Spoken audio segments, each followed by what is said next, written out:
Your website includes the ability to create sections of content that are templates that apply site-wide anywhere that you decide to put them.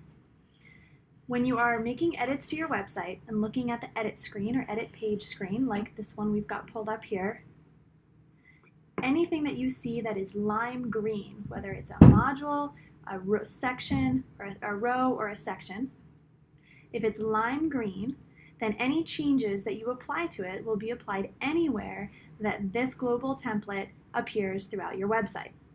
For example, this particular template appears on the home page, and it also appears on the contact page.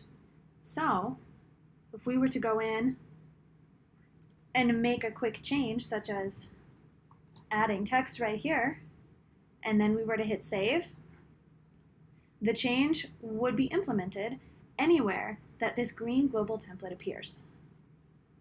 In order to add global templates to an existing page or to a new page, select Add from Library.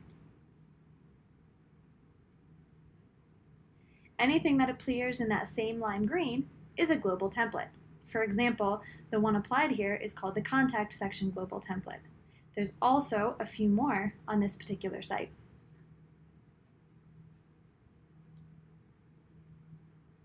If you would like to make a certain content section into a global template, you can do that as well. Let's say this content section you would like to make a global template. Click on the hamburger menu, and then select Save and Add to Library. Type in a great name for your template. Then check the box called Save as Global and hit Save and Add to Library. Once you hit this, you can then pull this template up and apply it to any other page that you would like. You can see it now appears in your global templates list right here.